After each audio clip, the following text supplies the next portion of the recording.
Okay, so my name is Lois Cookie Green, and I used to not be able to say that. Um, but I am the founder and admin um, of the group From Stuttering to Confidence, and we've been around since 2019.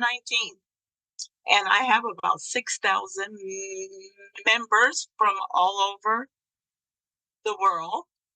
And um, um, the um, the topic that I was going to do a presentation was going to be on on the power of community support, and that's what every one of us are into. That is what we do. And I was just going to talk about the importance of it and tell the story of people like myself and people that are a bit older. There was no stutter support, and there was no information about stuttering. Now there was one guy, Charles, um, from the 1930s, and he had some stuff, but the people, well, when I grew up, I knew of nothing. I knew of nothing. My parents knew of nothing, and my teachers at school didn't know anything about stuttering. Nothing. They were clueless.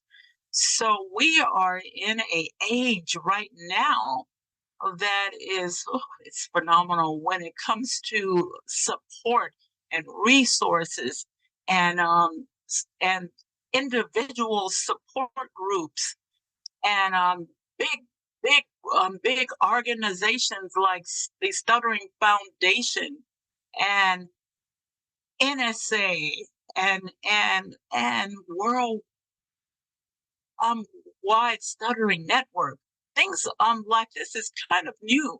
So so children and young adults coming up now have a better chance at feeling um, um what I would say is feeling empowered within themselves, and not feeling like they are ashamed to even be alive. Me, I was just so um distraught all the time because not only did I get it from my father and my family, but I got it from people at school. They mock you. They make you feel like that you are less than human, or they'll make you feel like that you have a just really bad disability. And and when you're walking around as a youngster and you don't know anything about stuttering, why it's happening to you, you might say to yourself, why me? Why is this happening to me? But yeah, so you go through school and and you just have a lot of incidents. Like one time I was in school, and I was probably the fifth grade, and I was in a classroom setting, and the teacher was asking people to stand up and read a paragraph. So I could have drilled a hole in the floor and went through it, but I stood up and I start stuttering. Uh, uh, uh, uh, uh. It was like into a block. The teacher says stop, and she says start again. I stop, I start again, and this the same thing. And this teacher actually pulled me out of the class and told me in front of the whole class, stop, come outside, and took me outside and told me that if I did not learn how to read, that she was going to put me back a grade. And if I still did not know, she was going to keep putting me back. And it was just the most humiliating thing. And when the principal called my parents and we all had a talk, they found out that I had a stutter. And it was amazing that she knew nothing of it. I have a stutter, and you know, you know, so she ended up, you know, being introduced to what do they call it? It was like a speech, something where they help these students be able to pronounce words. It wasn't quite for stuttering, but it was to help you learn to speak. So they ended up putting me in something to just like that. But all of that I went through, even up into my adulthood, I didn't um become free, or what I call a breakthrough, until I was in my 40s. I was probably about 45. Um, I was working for a a um, a company, Toyota, and one of the managers saw that I had an interest in helping people learn their jobs. So he asked if he could promote me. And I remember just really panicking and saying, there's no way that I could do this. I can't. I cannot be a supervisor because they speak over a PA system, and there is no way that I'm going to be able to stutter in that echo of the plant because it's on a PA system. But that manager, that was a really good breakthrough. This manager told me, he says, Cookie, I need to promote you. I need somebody like you to run this team. And he says, you're going to have to get over your stutter. You're going to have to change the way that you see yourself. And you're going to have to change the way that you see stuttering. Most people don't care. They are more interested in your content than how you come across. And so he says you're going to have to change your mindset. And I remember thinking, a mindset, what is that? So I went and studied that there is such thing as a fixed mindset and a growth mindset.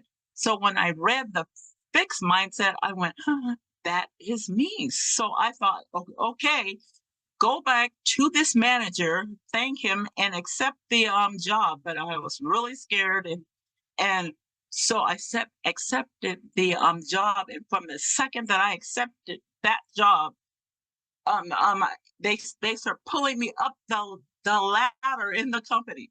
First, it was being a manager over a team.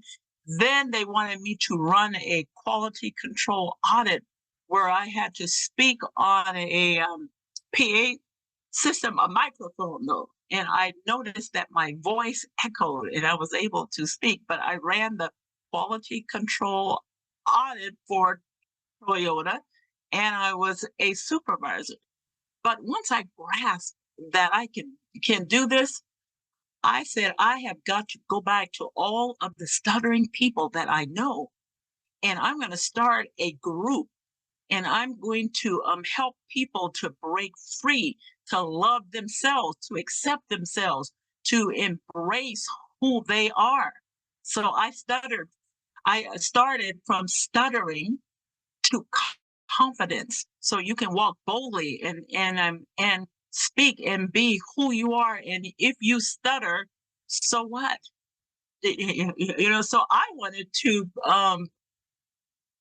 present the difference between a child who grows up with no support system and a child who grows up who is involved in the stuttering community, who is involved in knowing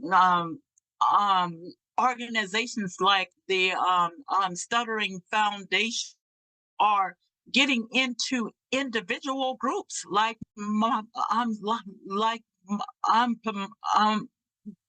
group. And with these groups, you can even have your parents join join them also.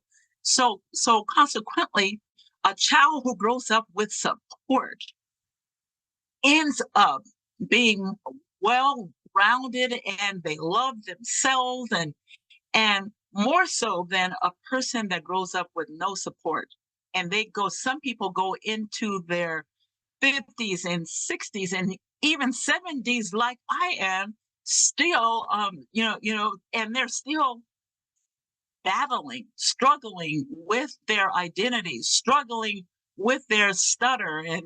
And I just wanted to just get with the StutterFest and just thank everybody that participates in helping um um just helping with stuttering awareness, helping people to be more aware of some of our rights as a as a person who stutter, and get to show the people that yes, you have a voice and you use that voice.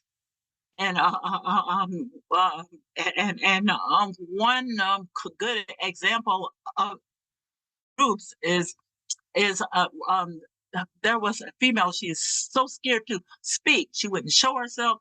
She wouldn't participate, and she got enough courage to join one of my Zooms, because I have a Zoom every week where we get together and we talk, and we'll speak on a topic, or I'll bring in a guest speaker. But she ended up coming to my Zoom, but she wouldn't show her face.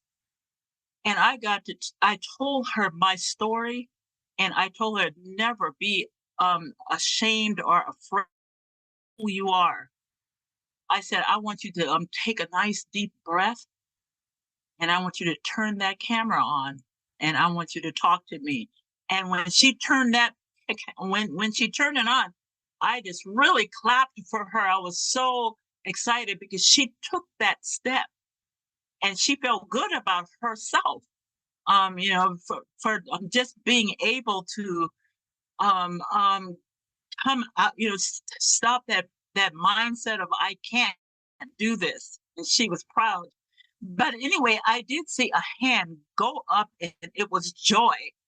And I'm thinking Joy has a question. Hi, Joy. I was clapping because I just loved what you were saying. So I was actually giving you like a round of applause because I really love what you're sharing and what you're saying. Yes, so that was my presentation. I had a bunch of